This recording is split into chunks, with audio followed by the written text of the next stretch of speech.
Vivez la passion du foot avec Malik Traoré et son équipe. Du lundi au jeudi, de 19h à 20h30 sur Nostalgie dans Nostafoot. Salut à tous, on se retrouve tous les soirs du lundi au jeudi sur Nostalgie pour décrypter l'actualité football avec Joël Héraclide Assina, Kalen Damessi, Roland Danon. En plus, vous pourrez réagir en direct, c'est seulement sur Nostalgie. Tout le foot à nu dans Nostafoot. Malik Traoré et sa team vous donnent rendez-vous. Soyez prêts, ça ne sera pas du jeu. Sur Nostalgie, sérieusement décalé. Bonsoir à tous et à toutes. Bon, c'est Malik qui a été annoncé. Malik est sur NC en ce moment en train de animer là-bas aussi une belle émission. Bienvenue surtout dans ce Nostafoot spécial Cannes. Et j'ai bien envie, très volontiers ce soir, de commencer par une citation de la philosophe Angela Davis qui disait que les murs renversés deviennent des ponts. La Côte d'Ivoire était bien sûr face à un mur.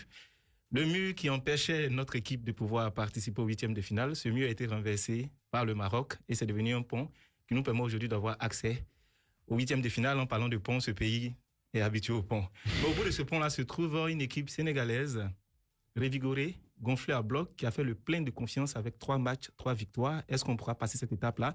Voici l'une des questions qui brûlent les lèvres en ce moment. Pendant ce temps, le coach Gasset a laissé place au coach Fayet, sauf qu'il s'est su dans plusieurs médias que le sélectionneur de l'équipe féminine de football français a été sollicité afin de devenir un entraîneur intérimaire de l'intérim pendant quelques jours.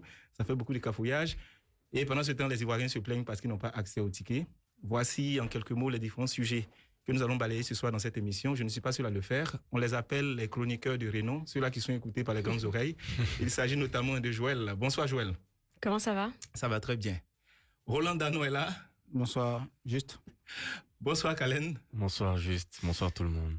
Bon, le décor, il est planté. On sait de quel sujet on parlera ce soir. Et tout à l'heure, on va ouvrir le téléphone pour que les différentes personnes puissent appeler. Vous connaissez désormais les différents numéros 27 20 21 85 52, 27 20 21 30 44. On a appris.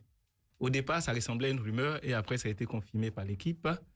Hervé Renard aurait été sollicité afin de devenir entraîneur de la Côte d'Ivoire pour ces jours-ci. Qu'est-ce que ça vous évoque? Parce que j'ai trouvé que c'est très désordonné. Au niveau même de la communication, on ne peut pas parler de Fayet MS qui a déjà fait une sortie, qui communique, qui est en train de travailler son équipe. Et de l'autre côté, l'information sort de ce que, voilà, on est en train de faire les yeux doux à l'ancien sélectionneur des éléphants et des Chipolo-Polo. Qu'est-ce que vous en pensez?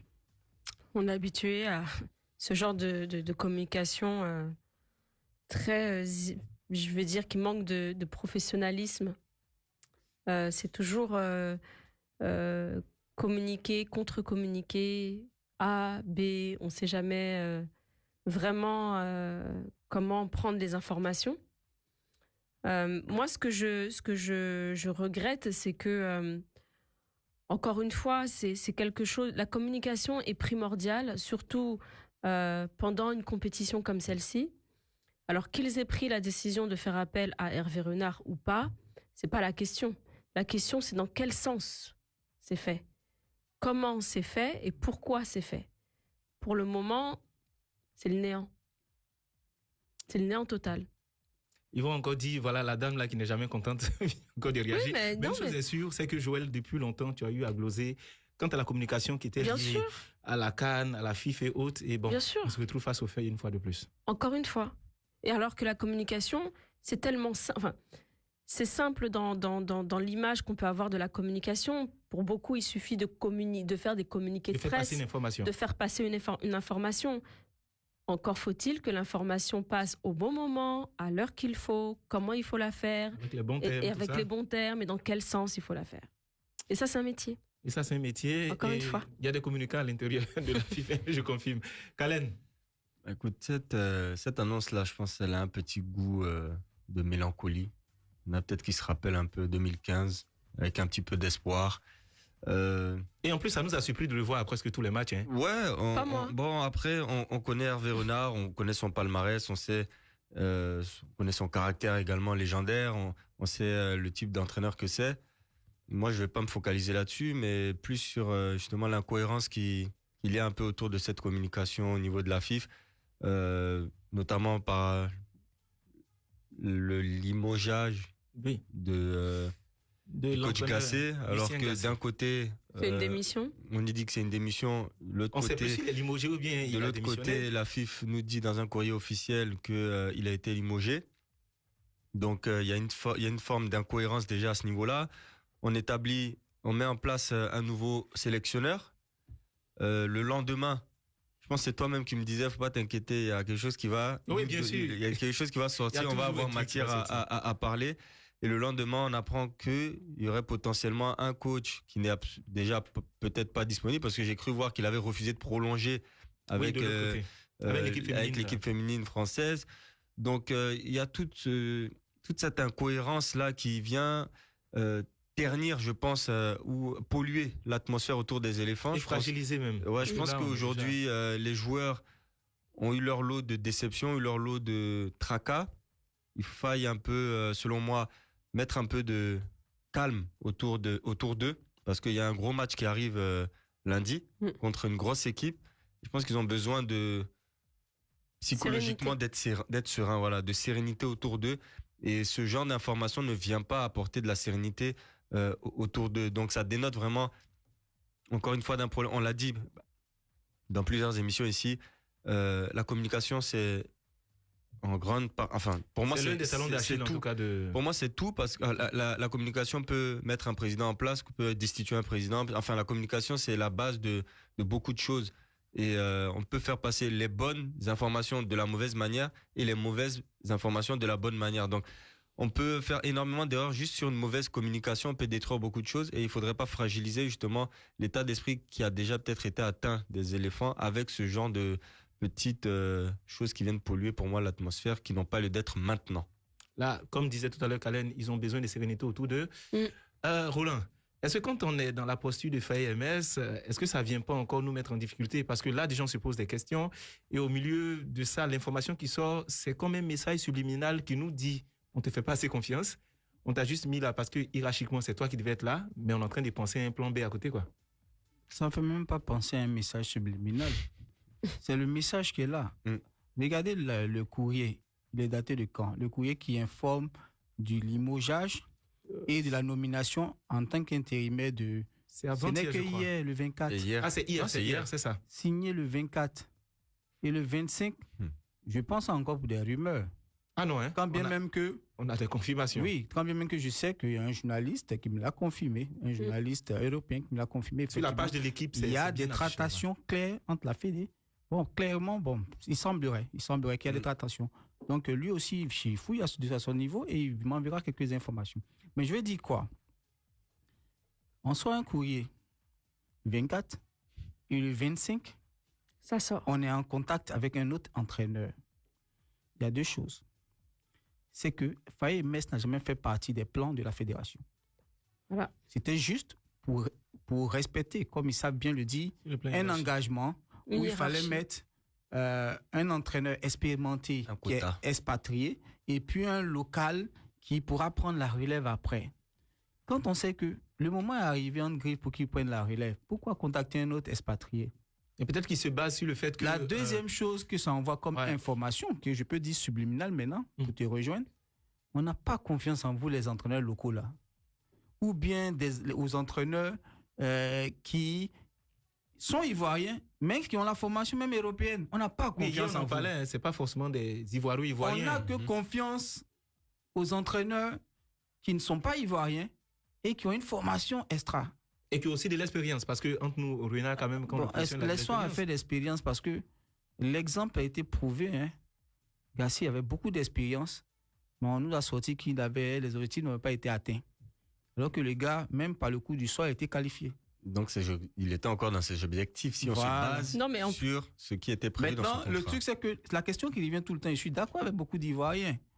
C'est quoi les objectifs qu'on lui avait fixés finalement? Mais ces objectifs n'ont jamais été rendus publics. Il faut qu'il le dise pour qu'il justifie effectivement pourquoi c'est insuffisant et on le licencie ou on le limoge.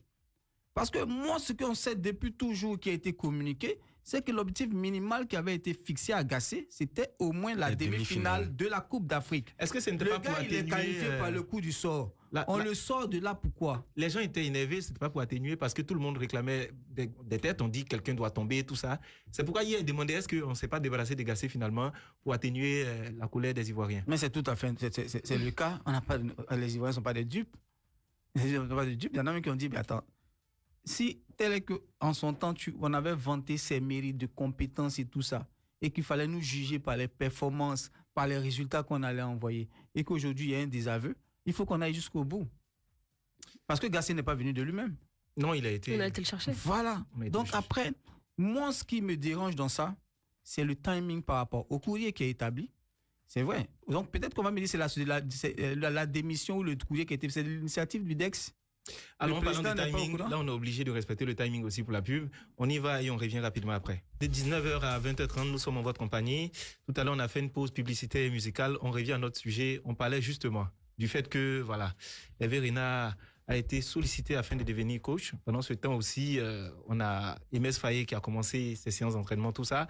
Ça fait un peu cacophonique. On va ouvrir le téléphone afin d'avoir votre avis sur cette situation. Au départ, on s'est dit que c'était une rumeur et après, on s'est rendu compte que sur des médias internationaux, les gens ont commencé à relayer, les gens ont commencé à faire du bruit autour de cette affaire-là. Surtout l'équipe, hein, ils ont entendu ça, c'est sûr qu'ils ont entendu. Ils ont les gens qu'il faut pour savoir la vérité. 27 20 21 85 52, 27 20 21 30 44. Allô, allô? Allô? Oui, bonsoir, monsieur. Bonsoir, juste. C'est observateur, c'est ça? Non, c'est Loïc. C'est Loïc. Loïc nous appelle d'où ça? Abou Baoulé. Bonsoir, la team. Bonsoir, Loïc. Comment ça va? Loïc, merci quand même. Voilà, le sujet est là. Hein. Depuis ce matin, on ne fait que parler d'Hervé Renard. Ouais. Qu'est-ce que vous en pensez? Pour moi, ça prouve qu'il y a une grosse panique mais au niveau de la fédération. Ouais. C'est le mot qui est là, c'est la panique. C'est le mot, effectivement. Oui. Parce que moi, je peux comprendre que de façon hiérarchique, c'est pas un mec qui est là. Même s'il n'a pas d'expérience, on n'a pas le choix. On doit faire avec. Donc allons-y. Une fois que la canne termine, on va tirer les conclusions de tout ça. Vous avez mis le gars, maintenant vous courez à gauche à droite, vous cherchez quoi? C'est pour tout ça au début, on a critiqué, cassé, vous êtes entêtés. Maintenant, allons avec, pas de le contacter à Hervé Renard encore. Qu'est-ce que pour le mec qui va venir? Donc ça ne peut que fragiliser les équipes. Ils n'ont qu'à laisser le groupe comme ça, ils vont partir. Mais il paraît que dans le principe, il serait d'accord. Hein. Hervé est d'accord. Est-ce que lui va refuser Kéché, il a gagné la Côte d'Ivoire? Alors, mais est-ce que lui va refuser? Il ne peut pas refuser ça. Mais c'est le timing qui est pas, le timing n'est pas bon. C'est le timing qui est mauvais. C'est la façon dont c'est fait aussi. Moi, ça me dérange par rapport à Emers. Bien sûr. Moi, c'est ça. C'est par rapport à Emers que ça me dérange. On va laisser Loïc terminer, puis après on répond à la débat ici. Oui, Loïc. Oui, parce que comme Kalem disait là, par rapport à Emers, si on veut changer les choses là, Guamené là, on met Guamené devant, les Emers sont derrière. Comme lui, il a plus d'expérience, il a plus de vécu. Et logiquement, c'était lui l'adjoint qui devait passer là. Non, lui, il est entraîneur des gardiens, donc c'est Emers qui devait être là. Même si c'est un gardien, c'est-à-dire que Emers, lui, vient en première position. Et en deuxième, c'était Alain Guamené. Parce que même si tu es entraîneur des gardiens, tu es considéré comme adjoint. Pourquoi est-ce qu'on laisse Alain Guamené pour aller chercher Guy Demel? Non, mais moi, ce que je dis... Excuse-moi, Loïc, tu parles... Tu parleras. On devait laisser Guamené en premier. Si on veut changer, on laisse Guamené en premier, on laisse les Hermès là derrière comme adjoint. Non, mais le souci, c'est que dans l'hierarchie, Hermès passe avant Guamené. Oui, c'est ce que... Maintenant, si on veut, comme on a contacté Hervé Renard là, c'est possible pour apporter quelqu'un qui a l'expérience là. Prenons Guamené en même temps. Ah oui, je comprends. C'est de ça que je parle. Merci beaucoup. Maintenant, je suis contre le fait qu'on ait parachuté Guy Demel. Moi, Aïdara Chalios, c'était mieux. Et de parachuter un Guy Demel dans l'équipe actuellement. Qu'est-ce que tu en sais? D'accord. Merci beaucoup, Loïc. Merci pour cet appel-là. Et vous faites très bien de rester connecté sur Nostalgie afin de suivre votre émission préférée. On va prendre un autre appel avant de continuer le débat dans cette émission. Allô, allô? Allô? Bonsoir, Crépin. Oui, bonsoir, monsieur. Chancelier. Bonsoir, l'équipe. Bonsoir. Monsieur Pascal Da, l'unique chancelier qui nous reste. Bien évidemment. On vous écoute, Pascal Da. En tout cas, la nouvelle que je viens d'apprendre vraiment me frissonne. À Boaké, là-bas? Ça me frissonne ici à Boaké. Pourquoi je dis cela? Le président de la fédération veut nous tourner en bourrique, veut nous tourner, mettre la corde au cou et nous diriger partout où il veut. Logiquement parlant, monsieur Idriss Diallo doit démissionner au même moment que l'autre qui est parti là. Comment il s'appelle? J'ai déjà oublié son nom. Oui, monsieur Gassé, mais après, n'oubliez pas qu'il a un mandat à respecter. Il a été élu pour ce mandat-là. Présentement, en nous parlant de, comment il s'appelle, Renard, c'est pour nous distraire, afin que les Ivoiriens ne parlent pas de lui sa démission. Est-ce que vous me comprenez? C'est une politique qu'il a adoptée pour que les Ivoiriens ne parlent pas de lui sa démission. À l'heure où je vous parle, tout le monde unanimement souhaiterait que lui-même il rende sa démission parce que c'est lui qui est parti chercher Gassier. Depuis très longtemps, on disait que ce monsieur n'est pas bien. Mais il nous a confirmé. Non, ce monsieur est bien, mais sauf que peut-être ce n'est pas l'entraîneur qu'il nous faut. Ce qu'on dit n'est pas bien comme ça, c'est... Donc, si vraiment Hervé Renard même comprend la situation, qu'il laisse, c'est Ernest Faye. Oui, c'est MS Faye, c'est ça. Qu'il le laisse travailler. Et laissez-moi vous dire, comme Gadi Seri à l'époque, où il était encore à l'équipe nationale en 92, avec Aka Kwame, les deux sont allés rencontrer René Dibi dans son bureau pour lui dire, monsieur le ministre, nous avons appris qu'à un certain moment qu'on doit limoger le Yéo Martial. On n'est pas d'accord. J'ai écouté Gadi Seri et comment il s'appelle déjà le commando de Koumassi là. Le commando de Koumassi. Dit sur cette chaîne nationale qu'ils sont allés rencontrer le ministre René Dibi pour leur dire qu'ils ne sont pas d'accord qu'on limoge Yéo Martial. Merci beaucoup, Pascal Da. Je voulais qu'ils fassent la fin de compte. Quand ils ont imposé leur souhait, ça a été respecté. Voilà, où est-ce que vous voulez en venir, Pascal Da? Remporter la coupe. Pascal Da, où est-ce que vous voulez en venir? Je souhaiterais que les joueurs et les éléphantos qui sont là, qui sont tous muets, aient une occasion pour eux de délier leur langue. D'accord. C'est une occasion pour eux de délier leur langue. Et quand leur langue sera déliée, je vous assure que beaucoup de révélations seront faites. Merci beaucoup, Pascal Da. À vous. Merci. On sent dans la voix de Pascal Da qu'il est un peu remonté. Non, mais c'est surtout qu'on se rend compte, en tout cas avec les auditeurs qu'on vient d'avoir, qu'en fait, personne ne comprend à quel moment Hervé Renard il arrive dans le truc, quoi.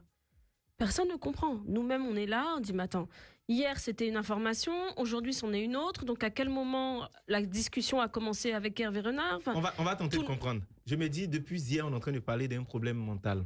On se dit, il faut quelqu'un qui... Donc, quand on regarde dans les profils, on se dit, bon, et toi-même, tu l'as dit, Hervé Renard, c'est un maître en la matière, il a la capacité d'entrer dans la tête des joueurs. C'est bizarre, hein? De trouver les mots qu'il faut. Que je le dise hier et que ça arrive aujourd'hui. Ça serait le profil parfait. Hein. Ça, on ne disconvient pas de ça. On parle vraiment du timing. Mais là, ils se disent qu'il y a le feu dans la maison, on ne va pas regarder la qualité de l'eau qu'on prend pour éteindre le feu. On a déjà, soit, entre guillemets, éteint avec, hiérarchiquement, Emers Faye qui est là. Oui, mais ils sont convaincus qu'on a dit ici hier. Est-ce qu'au niveau du message, est-ce que Faye est capable de pénétrer dans la tête des joueurs? Mais là, t'envoies 5... Mais ça, ils le savaient avant.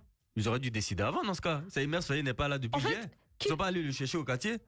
En fait, qu'ils apportent, admettons, qu'ils apportent l'arrivée possible d'Hervé Renard comme un soutien pour la préparation mentale des joueurs, c'est un fait. Là, on a un sélectionneur. Ah non, un véritable sélectionneur. On a un autre qui vient d'arriver en intérim. Attends, mais... Il va jamais vouloir jouer sous la guidance de Faye, c'est pas possible. Bah, c'est pas ça, c'est que après on reste quand même des humains. Voilà, il a quand même une histoire avec la Côte d'Ivoire. Il est resté combien d'années ici au pays? Même après il a quand même un nom sur le continent en plus. Il a quand même un nom sur le continent. Donc bon, en 3 jours, en 4 jours, bon, il pourrait se dire, lui, en tant que homme, en tant qu'humain, personne, il pourrait se dire, je vais vous donner un coup de main, les gars. Si c'est ça, là, il n'y a pas de problème. Ok, je vais appuyer avec vous le mental, on va essayer de trouver des solutions jusqu'à lundi.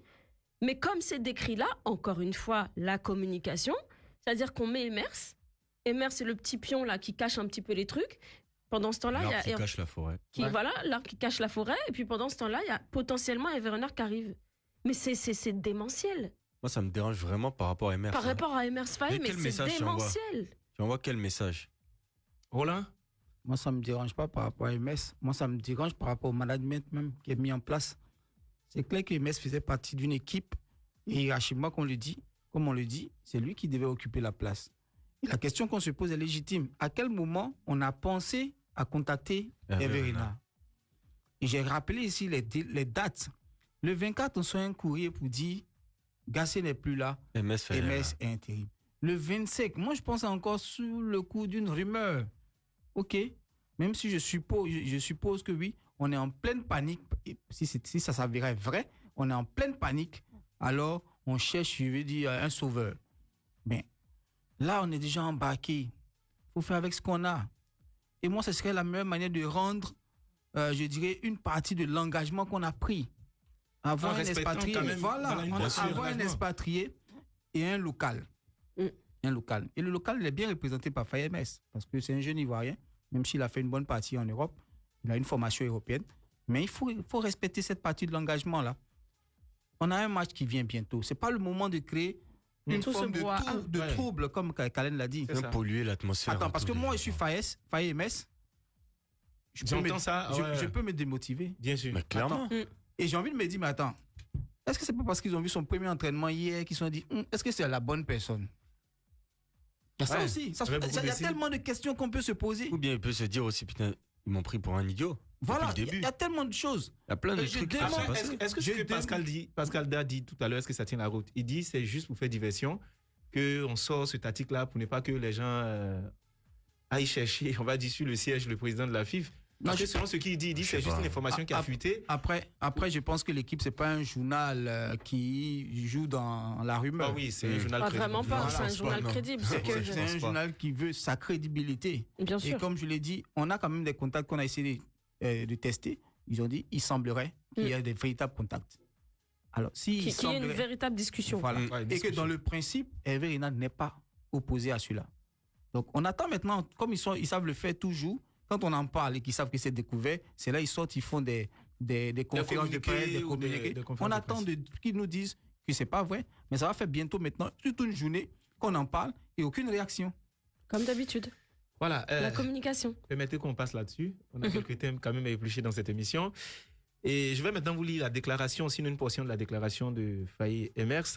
Il dit « Nous avons vraiment oscillé entre la déception de notre propre performance et la crainte de ne pas nous qualifier pour notre CAN. Ces 2 jours ont donc été éprouvants. Aujourd'hui, on peut dire que la journée se termine bien, ce qui est une très bonne nouvelle. Néanmoins, nous devons garder à l'esprit que nous avons été qualifiés grâce aux résultats des autres équipes et non en raison de nos propres mérites sur le terrain. Il est donc important de rester humble et de modérer notre joie. Nous devons utiliser cette qualification comme un soulagement. Il y a un thème qui tout de suite a accroché mon attention, c'est modérer notre joie. En plus, ça montre que le gars, il est mature. Ouais. Vous voyez le langage qu'il a? Il a un triomphe modeste. Il sait qu'il ne s'est pas gagné d'avance. Est-ce que c'est un triomphe finalement? Non, il a un triomphe modeste. Il a dit. Ça a été 2 jours, 3 jours éprouvants. Après, on a la chance d'être qualifié par le travail des autres. Donc, il faut avoir le triomphe modeste. Ça montre toute sa maturité. Tout à fait, mais et un gars comme ça, on ne peut pas le prendre pour un idiot. J'ai une question, s'il vous plaît. Les gens ont vu la joie, la liesse populaire partout. D'autres ont trouvé que c'était compréhensible. D'autres disent que c'est hallucinant, que les conditions dans lesquelles nous sommes qualifiés ne méritaient pas une telle joie. Dans les villes partout, en Côte d'Ivoire, on a vu les images et les gens sont contents, sont sortis. Est-ce que vous validez ça, le fait que ce soit trop fait, ou bien c'est dans la mesure Moi, normale? je préfère que les gens fassent la fête avec beaucoup de joie, qu'ils cassent tout. Voilà, laisser les gens s'amuser. Non, mais qu'ils cassent pas tout, quoi. Mais c'est ça, en fait. C'est-à-dire que les gens étaient dans les rues, il y avait des feux d'artifice, ça dansait. J'ai même vu une vidéo où il y avait une tata qui dansait. Tout ça, laisser les gens s'amuser, la joie, ça fait vivre. Et les gens qui disent, vous n'avez pas honte. C'est pas grave. Restez chez vous, ceux qui sont pas contents, enfin, ceux qui justement ont besoin de... Ben voilà, on n'a pas trop comment dirais-je, on doit pas trop être guindé par rapport à cette qualification. Ça, c'est vous. Mais pour une fois, laissez les gens s'amuser. Arrêtons de faire des polémiques sur on n'aurait pas dû faire la fête et machin. Moi, je préfère que les gens ils fassent la fête. Je préfère que les gens ils puissent consommer dans tous les petits bars des tatas et des tontons qui ont fait leur petit business pour la CAN. Je sens qu'elle a une pensée pour la tata. Mais vraiment, mais carrément, la fameuse tata. Que j'embrasse très fort d'ailleurs, mais et aussi, je préfère que les gens s'amusent qu'ils cassent tout à la sortie d'un match. Ouais. Voilà, c'est mieux comme ça. Point. la joie, là, ça fait vivre, c'est très bien. Roland, la joie fait vivre, sauf que on a vu des gens dire, bon, c'est fini, on va battre le Sénégal. Je dis, voilà, on a commencé encore. On vient encore de tourner le dos à l'humilité et a dit peut-être des bêtises en griffe, parce que quand on a vu ce qui s'est passé, on ne peut pas, du jour au lendemain, comme ça, être revigoré, dire des choses pareilles. Oui, mais c'est tout à fait normal. On a différentes catégories de personnes. Voilà. On a des personnes qui sont dans la compétition, quelle que soit la manière. Si on est dans la compétition, ça c'est nous le va. plus important. Il y a d'autres personnes qui se disent on devait avancer au mérite. Donc, on devait avoir au moins gagné nous-mêmes notre accès au 8e. OK? Et il y a certaines personnes qui, pour eux, je suis d'accord. Donc, il faut les comprendre, les différentes personnes qui se disent c'est quand même un peu honteux qu'on puisse croire au travail des autres et compter sur le travail des autres, conspirer contre les autres. Conspiration, il y a eu. Hein? Mais tout compte fait, effectivement, on ne peut pas empêcher un supporter d'être un supporter. D'avoir la grande gueule qu'il a habituellement, c'est le propre des Ivoiriens. Nous, on s'est dit, nous, on peut battre c'est vrai qu'on a eu chaud, mais on peut battre le Sénégal, quoi. Et il faut leur donner, il faut leur donner cet espoir-là. Il faut que le supporter, c'est ça. Il se dit, je peux, on peut. C'est possible. C'est possible.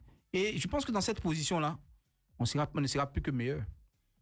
On n'a plus peur, comme on le dit dans le langage, Kabima n'a plus peur du couteau. On y va. Kalen, les gens étaient contents, hein? Tu as vu les images, tu m'as même montré des images, tout ça. Ben moi aussi, j'étais content parce que c'est un gros problème. On a un pays de passionnés, mais par moments, il faut savoir dépassionner les choses et regarder les choses de façon objective. Il y a des grandes nations comme le Ghana, l'Algérie, qui sont sortis, la Tunisie. Aujourd'hui, nous, on a la chance d'être encore, malgré nos prestations, nos mauvaises prestations, être encore dans la compétition. On a vu des histoires qui se sont déjà produites par le passé, des équipes qui ont mal commencé les compétitions mais qui ont fini championnes. Je prends juste le cas par exemple de 2013. Le Nigeria commence par 2 nuls, commence mal sa CAN, mais il finit champion. Donc je veux dire, mieux vaut la fin d'une chose que son commencement. Tout est bon à prendre, toute source de joie est bonne à prendre. Et puis voilà, c'est symptomatique un peu des Ivoiriens. Hein. Ils aiment bien utiliser ce terme de maso, mais ça démontre tout l'amour qu'ils ont pour les éléphants. Forcément, il y avait cette déception de voir une telle prestation, de se sentir trahi. C'est pour ça que j'ai parlé de trahison, parce que beaucoup d'Ivoiriens se sont sentis trahis, d'avoir senti des jeunes Ivoiriens trahir l'amour du maillot, la patrie. Et aujourd'hui, voilà, de les voir pouvoir accéder encore à un tour de la compétition, je pense qu'ils s'en réjouissent et ils sont très heureux de cela. Donc pour moi, je comprends cette liesse populaire. Je comprends également ceux qui disent, qui sont un peu plus pessimistes, qui se disent, peut-être réalistes aussi, hein, pas forcément pessimistes. Il y a des gens qui se disent, écoute, on en a pris 4 face à la Guinée équatoriale. Là, on ne s'attend pas à grand-chose d'eux. Bon, tant pis pour eux, s'ils sont qualifiés, c'est ça. Mais de loin, on les regarde, on ne sait pas parce qu'ils sont capables du bon et du mauvais. Donc, on fait plutôt attention que d'être content comme ça et puis commencer à sortir des grands scores déjà contre le Sénégal. Écoute, chacun réagit et voit les choses comme il le pense. Hein. Donc, Alain, clairement, comme eux, tu penses qu'on bat le Sénégal? Non, moi, j'ai jamais dit ça. Moi, j'ai dit, depuis 2 jours, j'ai dit, j'attends, je regarde. Mais tu peux pas attendre de regarder, Kalen. Bien sûr que si. Tu dis que tu es supporter, aimes le pays. Je suis supporter, je regarde, j'attends de voir. Aujourd'hui, il y a des choses qu'on... C'est quoi un supporter prudent? Non, mais on n'a pas de certitude aujourd'hui. La seule certitude qu'on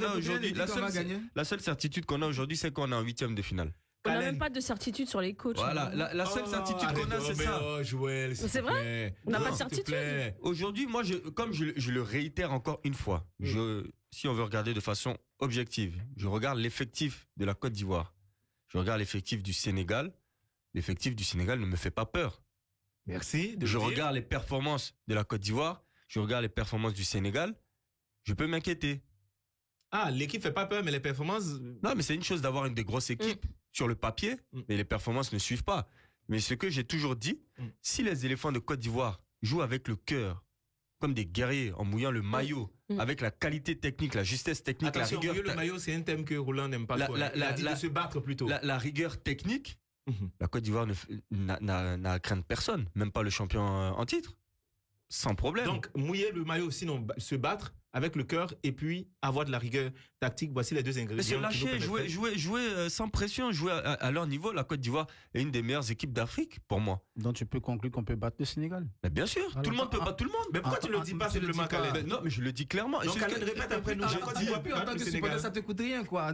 Tu as dit ça, quoi. Khaled répète après nous. La Côte d'Ivoire peut battre le Sénégal. Je suis quelqu'un de très factuel, et très objectif. Khaled n'y croit pas. La Côte d'Ivoire a tous les moyens en sa possession pour battre le Sénégal. C'est une chose de le dire, c'est pas moi qui suis sur le terrain. Ils ont toutes les armes, ils ont tous les moyens pour le faire. J'espère qu'ils les battront. C'est tout ce que j'espère. Joël, est-ce qu'on a des armes pour...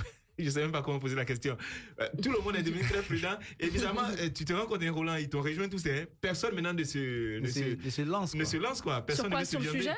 Est-ce qu'on peut gagner ou perdre? Est-ce qu'on peut gagner les scores, tout ça? Moi, je le dis et je suis tout à fait d'accord avec Kalen, puisque moi, c'est mon truc, le mental. Avec le mental, on peut tout réussir.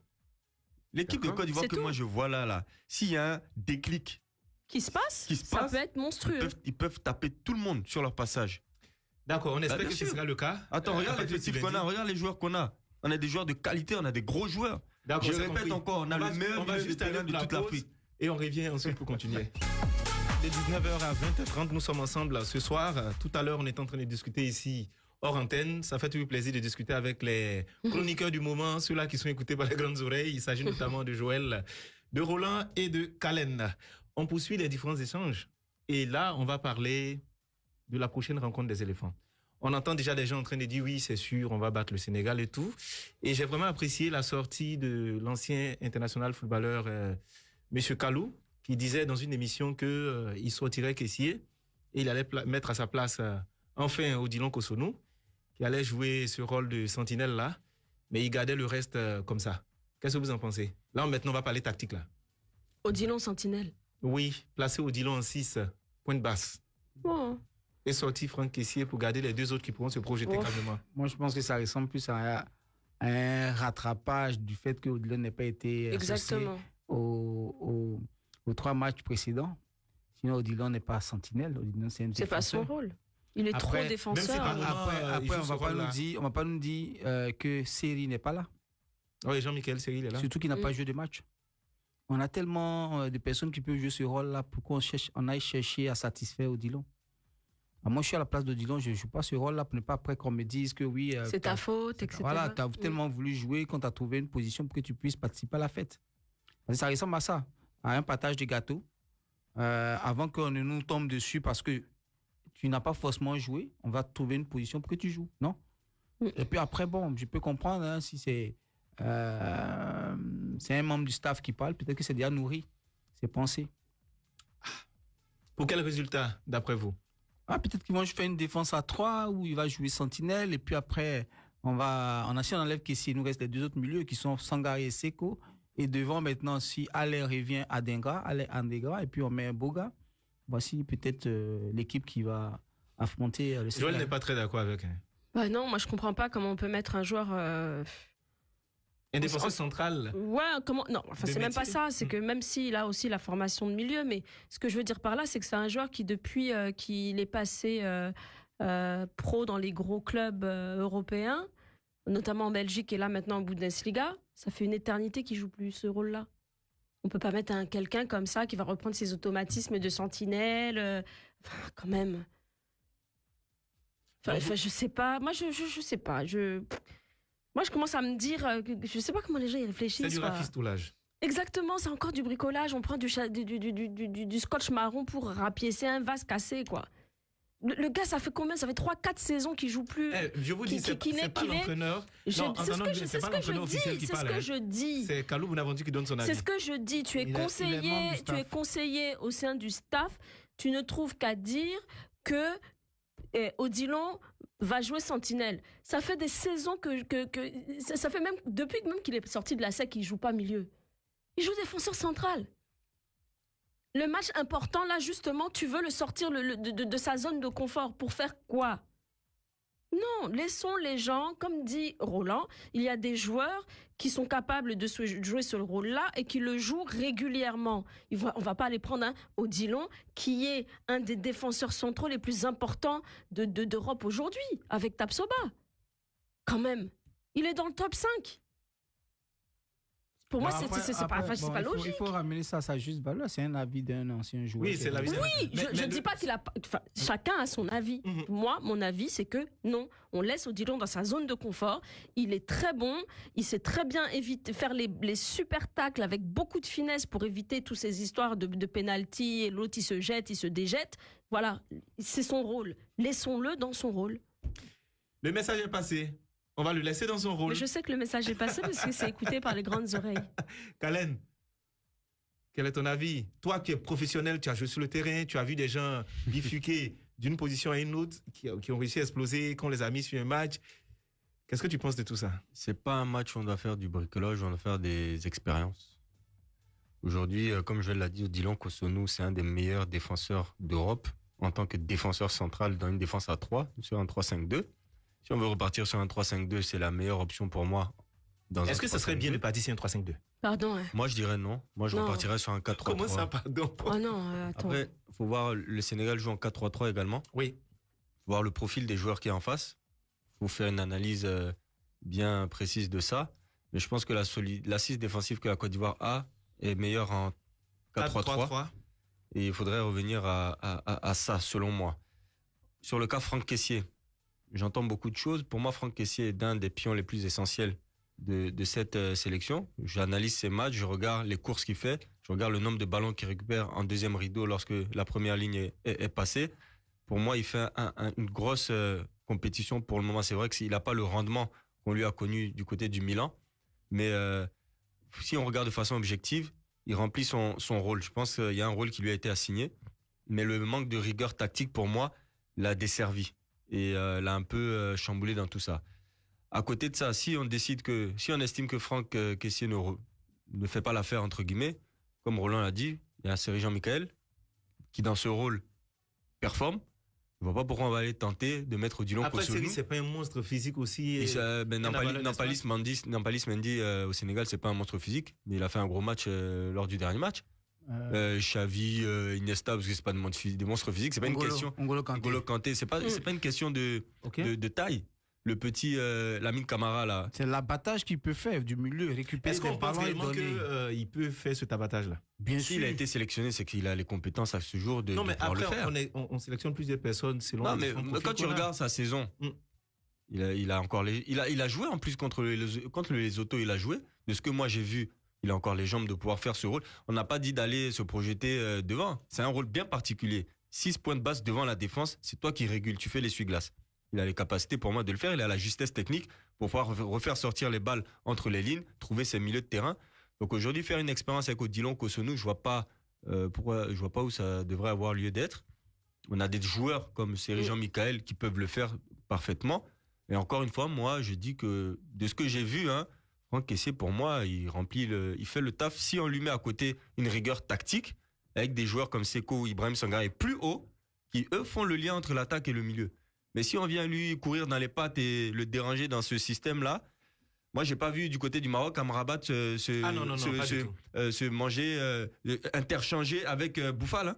Ou se mâcher avec Ounahi. J'ai pas vu Ounahi à un moment donné, j'ai pas vu Ounahi en point de basse et puis à un moment Amrabat à côté de ses attaquants, jamais de la vie.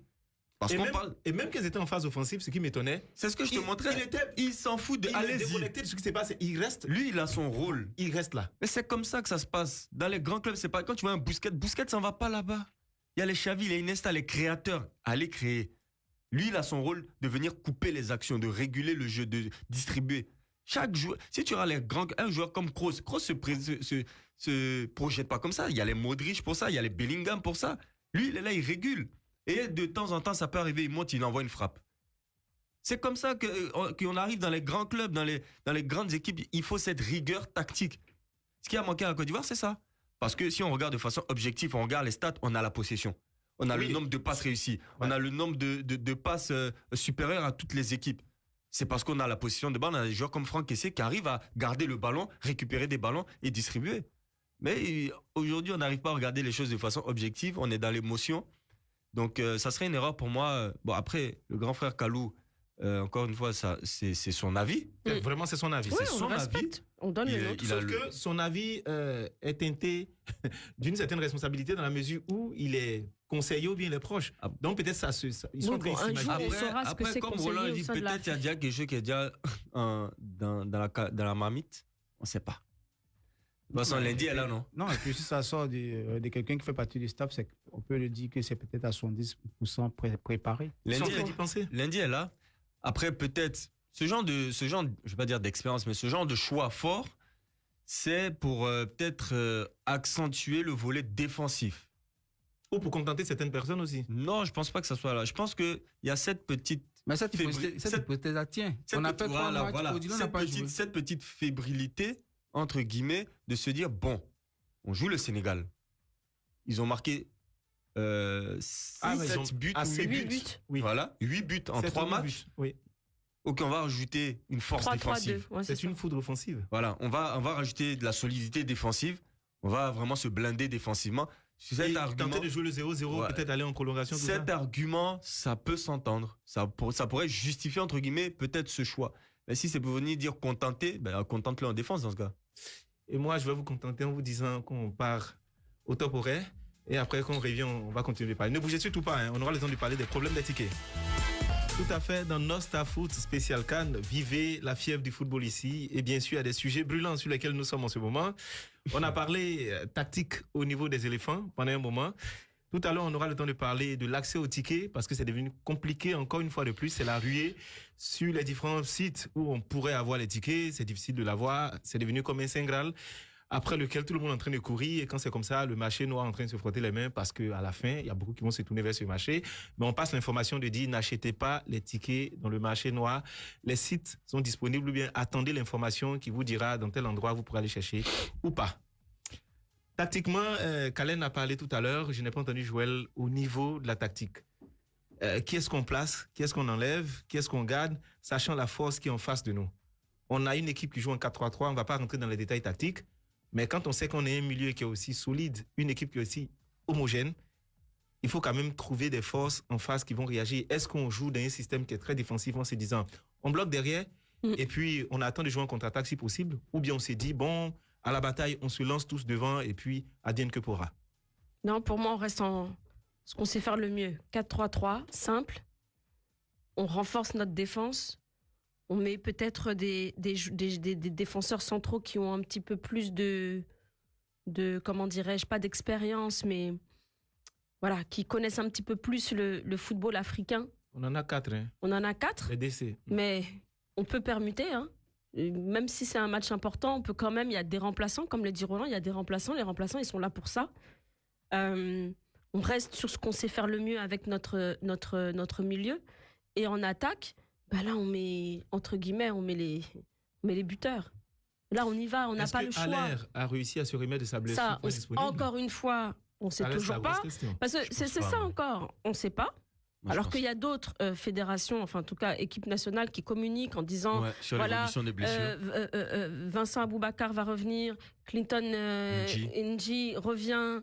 Même les Super Eagles communiquent sur les blessures. Rappelle-nous rapidement, de quoi il souffrait une blessure à la cheville. Une blessure à la cheville. Supposé double entorse ou entorse. Mais on ne sait pas laquelle. Moi je pense que ça va être juste.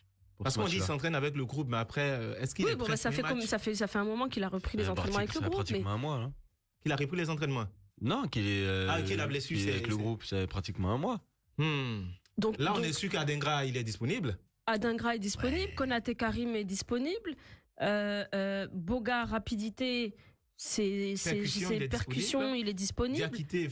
Les coups francs, comment il s'appelle, Boga, il est disponible. Nicolas Pepe, Diakité, la vitesse de Diakité sur les côtés. Enfin, il y a de quoi faire. Masgradel. Mais restons. Masgradel. Moi, je l'attendais. Mais restons dans ce qu'on sait faire le mieux. C'est pas le moment d'essayer quoi que ce soit, dans comment que ce soit. De toute façon, je pense que avec beaucoup de logique, c'est ce que Emers va faire avec Guy Demel, c'est ce qu'ils vont mettre en place. Assurer quelque chose pour que on aille le plus loin dans le match.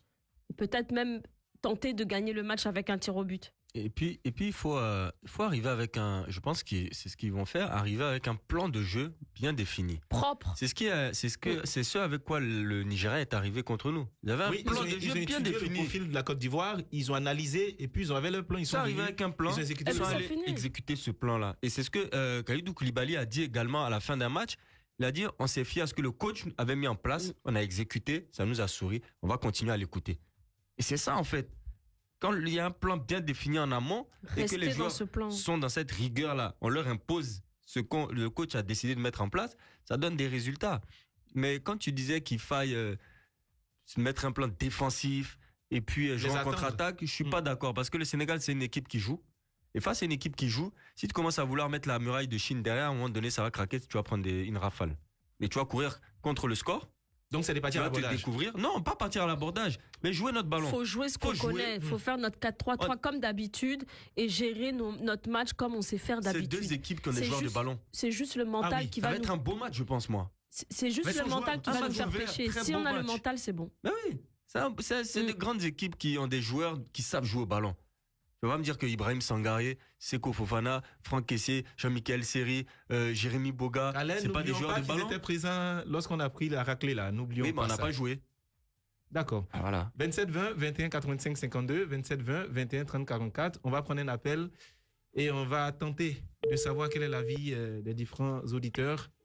Allô, allô? Allô? Oui, allô? Oui, bonsoir, monsieur.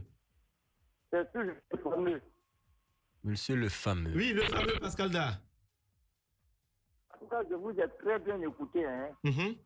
Mais il y a un passage que vous avez tous fermé les yeux là-dessus. Mm-hmm. Je parle du gardien. D'accord. Nous avons 3 gardiens. Il y a 2 qui sont actuellement sur le banc de touche. Mm-hmm. Pourquoi ne pas utiliser un parmi ces 2? Est-ce que vous pensez lequel pourrait nous accorder l'assurance que nous recherchons en ce moment?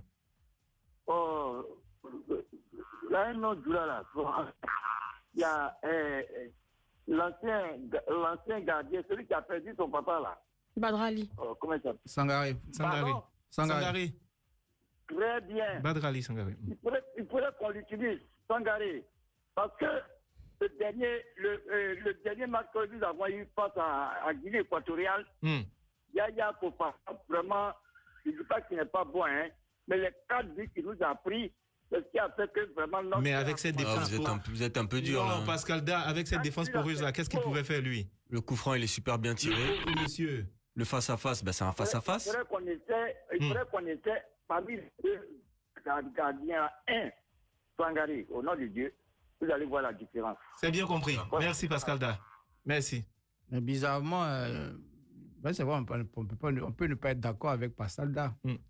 Mais il faut qu'il sache que la plupart des Ivoiriens n'ont pas pointé le doigt sur... Jusqu'à présent, hein? Sur Yaya Fofana. Tout le monde sait d'où le mal est venu. Et c'est rare. Désolé, on ne va pas forcément essayer les gardiens. Nous sommes pour moi, il a fait sur les 4 buts, il y a un seul but où il peut être peut-être fautif. Le dernier. C'est où on frappe sur lui, il repousse dans l'axe. C'est aller à la rigueur le seul, sinon les autres. Le coup franc est bien tiré. Après, c'est une frappe qui va petit filet et l'autre, c'est un face-à-face. Et même la frappe dont tu parles là. Ça suppose que sa défense a... Merci, c'est ce que j'allais dire. On peut mettre ça même sur la passivité de la défense. Après, nous, à distance, on ne sait pas avec quelle force le joueur a tiré, mais le joueur, il a eu tout le temps de se préparer, d'envoyer la frappe. Et après, si le repli défensif était assuré, c'est sûr que... voilà. Non, Yaya Fofana... Rien à dire pour le moment. On n'a rien à lui reprocher. On va prendre un dernier appel, 27-20, 21-85-52, 27-20, 21-30-44. Allô, allô? Allô? Oui, bonsoir, monsieur. Bonsoir, la famille. Waouh, c'est dur. C'est qui, observateur? C'est monsieur Do. Monsieur Do. Monsieur Do, Monsieur Do, ça fait quelques jours. Ouais, mais pour vous avoir vraiment... Hein, ça, c'est monsieur... C'est toi qui demandes ce qu'on libère la ligne, là? Non, c'est pas moi. Et puis en plus, il n'appelle pas ce gars-là. Tout le monde est auditeur, tout le monde a le droit d'appeler. faut se rapprocher de Zou, Gervais. Allez chercher Zou. Pascal Da pour avoir le secret de la ligne. Oui. C'est pas faux, c'est pas faux. Enfin, vous êtes là. Qu'est-ce que vous pensez? Je veux franchement dire que le gardien là, comme vous avez dit, c'est pas de sa faute même. Vraiment, ce qui s'est passé dans le match là, nous-mêmes, on a trouvé ça peut-être un peu mystique au bout pas, mais on était vraiment désolés. Ce n'est pas de sa faute. je garde le gardien parce qu'il veut donner la passe aussi à d'autres auditeurs d'appeler. Je prends la défense. La défense, là, moi, excusez-moi, hein, mais j'aime bien Sembo. Mais aussi, je sais aussi de Cotonou que c'est quelqu'un qui monte aussi quand il a le ballon. Je préfère mettre Sembo en 2. Le pauvre Cotonou va se retrouver latéral droit. Je préfère Cotonou en 2. Parce que même à Leverkusen, par moment, on le voyait jouer latéral. Oui. Il peut. Il est polyvalent. Il peut jouer latéral à Leverkusen. Donc, il peut jouer de quand il était à Bruges ou bien. À Bruges. Oui, FC Bruges, c'est ça. Bruges, il jouait latéral droit. À Bruges, il jouait latéral droit. Donc, il peut très bien jouer latéral droit, comme les Abelois au Real. C'est-à-dire, il est strict, il est dur, on lui demande de jouer un rôle latéral droit, il peut très bien le jouer. Demander, et comment il s'appelle Ivan Dika. Ivan Dika. Moi, je veux plus de Ghislain Konan à latéral gauche. C'est pas Ndika, il peut jouer le latéral gauche. Non, il n'a pas la vélocité. Il n'a pas la vitesse qu'il faut. La vitesse, l'accélération. En fonction du système, comme on le dit, en fonction du système, quand on dit qu'il joue de jeu latéral gauche, il peut jouer le latéral gauche sans monter. Ok, j'ai compris. Mais au-delà même sans monter, est-ce que vous avez vu les milieux aux côtés du Sénégal? Oui, on peut jouer le latéral gauche sans monter. Mais il a des flèches en face, hein? Il a des flèches en face. Quand on est en phase offensive, c'est Cotonou qui peut monter pour aider le milieu défensif.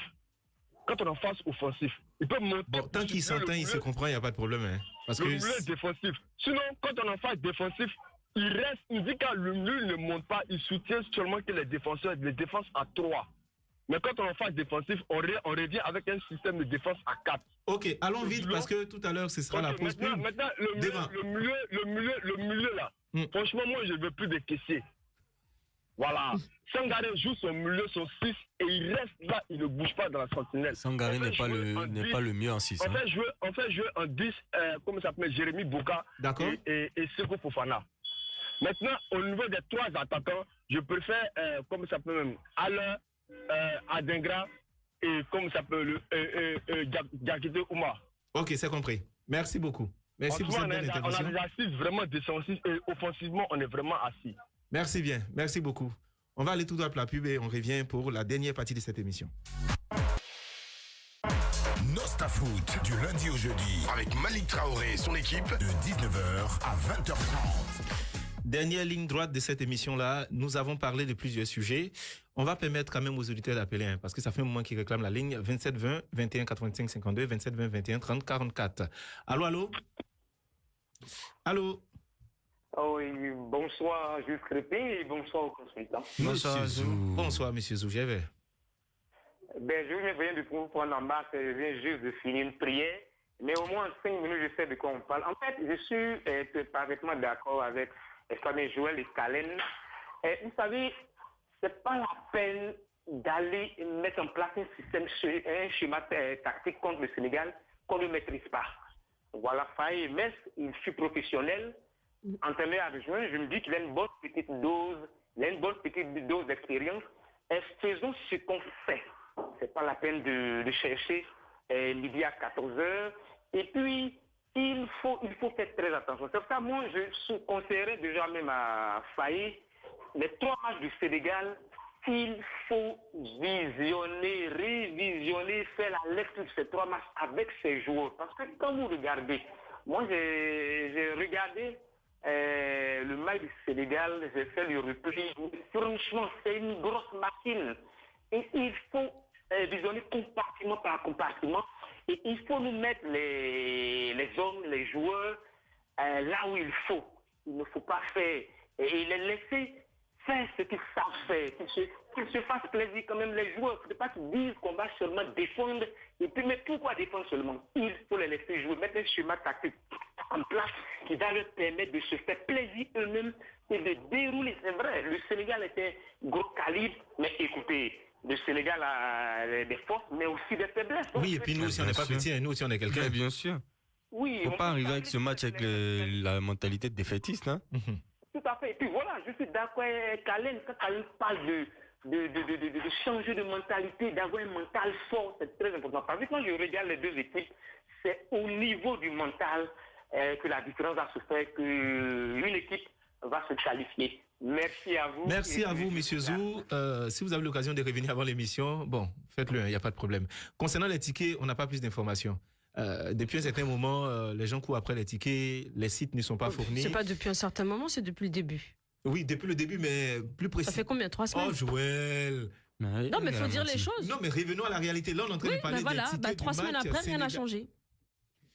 Bon, je reviens à ce que je disais. On n'a pas payé de tickets, c'est pas. On n'a pas d'innovation pour l'instant concernant les tickets. On attend encore que les espaces, les sites soient fournis afin que la population puisse aller prendre les différents tickets. Mais il y a des gens qui ont déjà acheté, non? Oui, quelques-uns. 11 000 à peu près, non? Donc, s'il y a 11 000 environ. personnes qui ont déjà acheté des tickets, où sont les autres?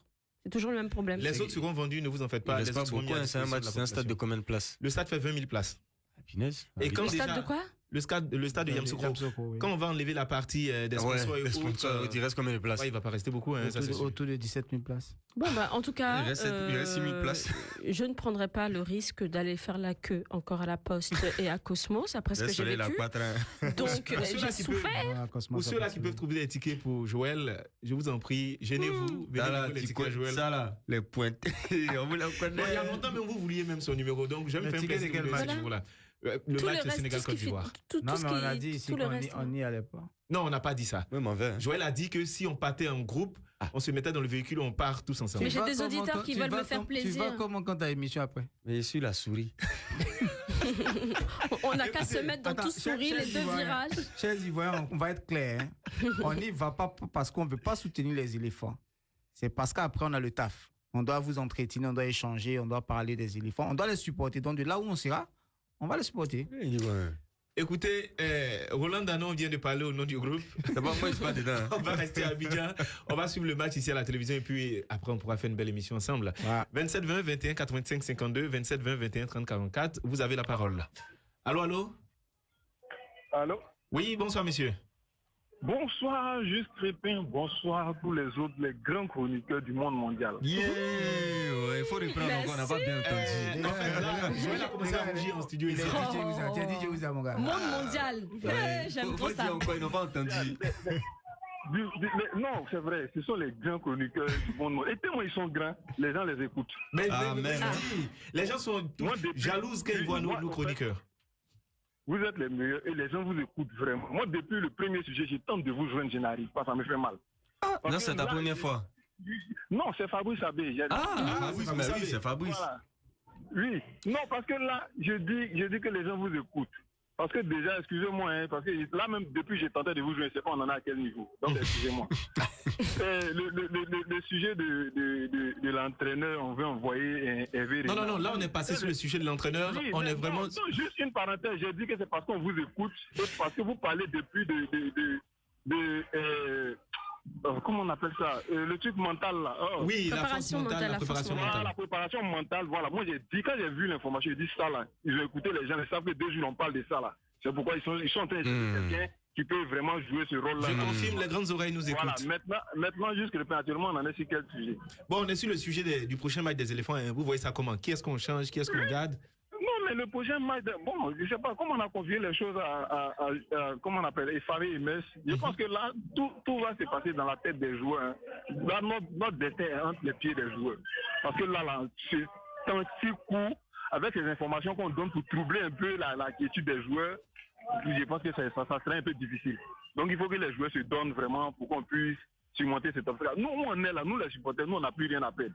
Nous, on vient de l'au-delà, on n'a plus peur de la mort. Oh, faut pas dire des choses comme ça. Non, mais c'est morbide, c'est mortuaire, tout ça. Juste, où nous, on était là. Où nous, on était là. On peut dire qu'on était bien enterrés. On est ressuscité. Donc là, on n'a plus peur de quelque chose. Nous, on va les supporter comme je dois. On va faire ce qu'on peut. Voilà, mais eux aussi, ils n'ont qu'à mouiller le maillot. Le Sénégal, c'est le Sénégal. Mais nous aussi, on est la Côte d'Ivoire. C'est parce qu'en haut, les gens n'ont pas su faire les choses comme ils se doivent. C'est pourquoi aujourd'hui, tout le monde pense qu'ils peuvent nous battre facilement. Voilà. Donc, c'est un peu ça. Vraiment, bonne émission à vous. Et puis bon. Merci à toi. Merci beaucoup, Abbé. Merci beaucoup, Abbé. Alors, voyez ce qu'Abbé dit. Hein. Il dit c'est parce que les choses n'ont pas été faites comme il le fallait en haut. Sinon, logiquement, même quand les femmes maigries, Lyon ne peut pas porter son maillot. on sera face au Lyon dans ce dernier match. J'ai envie de poser une question à Roland. Le score? Non, j'ai jamais pronostiqué ici. Le méchant. Roland, pronostic s'il te plaît. Non, j'ai jamais pronostiqué. Je suis arbitre.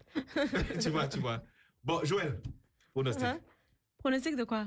Côte d'Ivoire, Sénégal. Non, mais avant, il y a des matchs. Non, tu t'es bien parti. Hein, Oui. Avant, il y a des matchs. Le premier match, toi et Kalen, vous avez pronostiqué 2-0, c'est ça? Et ça s'est bien passé. Ça s'est bien passé. Vas-y. Par contre, contre Nigeria. Cette responsabilité-là. Moi, le poteau. Pardon, non, je ne veux pas prendre la responsabilité. Juste, on n'a qu'à gagner. Et puis, je me rappelle encore Guinée équatoriale. Poteau même des poteaux. Kalen, pronostic. Il ne va pas pronostiquer. Un très beau match. Oh, voilà. Ça dit, très beau match. Tu as vu, Roland, ce que tu as fait dans cette émission. Au fur et à mesure, les gens commencent à te rejoindre. Victoire des éléphants. Victoire des éléphants. Voilà, victoire des éléphants pour moi. Ben, merci, voilà. Victoire des éléphants, 1-0. Okay. Mais ce qu'il dit en plus. Ils ont pronostiqué il y a 2 fois ici. Hein. Bon, attends, on va prendre quelques pronostics. 27, 20, 21, 85, 52, 27, 20, 21, 30, 44. On prend les pronostics maintenant. Allô? Oui, allô? Oui, bonsoir, monsieur. Oui, bonsoir, Juste. Bonsoir, les consultants. Bonsoir. Ça, c'est Cadet. Oui, lui qui avait la joie modérée hier. C'est Cadet, hein? Oui, c'est Cadet. Cadet, à 30 secondes, tu nous parles un peu de comment tu vois le match et à la fin, tu nous fais un pronostic, s'il te plaît. Bon, je crois que le match serait très difficile. Mais pour moi, je crois qu'on ne doit pas venir avec le complexe d'infériorité au fait. C'est ça. On n'a jamais été inférieur face au Sénégal. Il ne faut pas dire ça. Au classement, ça montre qu'ils sont devant nous. Non. Voilà, nous sommes à une autre étape de ce jeu-là. Je crois que l'exemple palpable, c'est en 2021, comme je l'ai dit hier. Le Nigeria avait bien joué les matchs de poules. C'était la meilleure équipe des poules. Mais la Tunisie qui a fini 3e l'a battu. Donc pour dire quoi? Moi, je trouve que si l'équipe en bloc, quels que soient les jeux qu'on mettra, parce que je crois qu'eux tous ils ont un objectif commun maintenant. Parce que, comme on l'a dit, les Lions indomptables, c'est là parce que c'est la cohésion dans les groupes, mais ils avaient un objectif commun, chacun fait fi des différents et ils ont pu se qualifier. Donc moi, je crois que si les joueurs regardent dans la même direction, dans la même vision, chacun se battra pour l'autre et je crois qu'au prix de l'union, de la discipline et du travail, on va se qualifier. Voilà, et puis tout qu'on fait, c'est notre canet. On est libre de se qualifier comme on veut. Si on veut, on se qualifie au premier tour. Si on veut, on attend que le Maroc gagne d'abord, ça dépend de nous. Non, mais c'est la vérité, ça dépend de nous. C'est notre CAN. La CAN, c'est chez nous. Ça dépend de nous. On a juste voulu jouer au suspense, attendre. Et puis voilà, finalement, nous sommes qualifiés. Et les Sénégalais nous auront en face. Ça, c'est sûr. Merci encore, Cadet. Merci.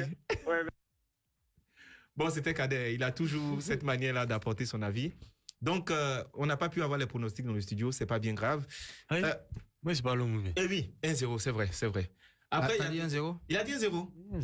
Il a dit 1-0. Mais Joël, quand on parlait avant l'émission, tu disais que l'idéal, c'était d'aller jusqu'au penalty, au tir au but plutôt. Mon cher, là où on peut aller pour chercher la victoire, on va aller. Tu dois me dire, il a arrêté le penalty en finale. Mais il ne faut pas dire ça de Yaya. Donc ça veut dire que tu ne crois pas que Yaya est capable d'arrêter le penalty. Ici, je me base sur les faits. Il y a eu un penalty, Yaya n'a pas arrêté. Un seul penalty. En finale, il a arrêté. Il a l'expérience. Après, on a vu comment Edouard Mendy il a fini à Chelsea avant qu'il ne soit relégué sur le banc et s'expatrier là, voilà. Le match là, est lundi. On voit. Le match est lundi. On va lancer le mot d'ordre pour dire qu'on compte sur tous les Ivoiriens. Il faut qu'on effectue massivement le déplacement. Il faut aussi que les sites soient approvisionnés avec les tickets pour que les gens puissent avoir accès aux tickets rapidement. S'il vous plaît. Ça serait par contre, moi, je lance un appel à la FIF, au COCAN, à la CAF, ceux qui s'occupent des billets, parce qu'aujourd'hui, on ne sait même plus. Donner une indication sur le nombre de billets restants. Le nombre de billets qui a été écoulé, le nombre de billets restants. Pour ce que je sais, ils n'ont pas les informations précises. Non, mais ils doivent. C'est grave ça quand même. C'est bien, ça c'est un problème. Non, tu peux me dire ça. Je dis selon les informations que j'ai reçues, c'est tellement simple. C'est tellement simple. En distribution, il y a ce qu'on appelle le dépôt-vente. Quand tu sors un nombre de tickets, même s'il n'est pas vendu, tu le considères comme vendu. Donc ça, au moins, ils peuvent nous dire il y a tel nombre de tickets qui sont sur le marché. Voilà. On n'a pas d'info là-dessus. Justement, ça va permettre d'éviter des gens qui n'auront pas l'info de se dire il n'y a plus de tickets. Parce qu'en plus, ils ont fait ceci, ils ont fait cela. Ce qui est incroyable, c'est que on ne sait pas où sont les tickets pour le match des 8e, Sénégal-Côte d'Ivoire, mais les tickets de finale et puis de demi-finale sont déjà en vente. Ah oui. Donc le truc, il est incompréhensible, on ne comprend rien. Et finalement, qu'est-ce que les gens font? Ils attendent sur les réseaux que certaines personnes dont oui, mais bon, après c'est le droit. Ça, on n'a pas envie de revenir dessus encore. Cette affaire des tickets là, pour moi, c'est. Depuis le début, c'est comme ça, ça reste comme ça. Ça restera comme ça jusqu'à la fin de la compétition. Excusez-moi, c'est une grosse honte. Belle affaire, on va continuer de parler de tickets. Ils sont en train de me dire les 52 points, ils ne peuvent pas faire un point rapide de savoir combien les tickets il reste là sur les points. Écoutez, messieurs, merci d'avoir participé à cette émission. À demain, les même heure. Les plus écoutés. 19h30, 19h, 20h30 demain. On est là vendredi pour finir la semaine avec vous. Exceptionnellement le vendredi. Merci bien. Au revoir à tous et à toutes. Chez Prudential Be-Life Insurance, on gère tous les aspects de la vie. Votre programme vous a été présenté par Maxit, la super app tout en un d'orange. Vivez la passion du foot avec Malik Traoré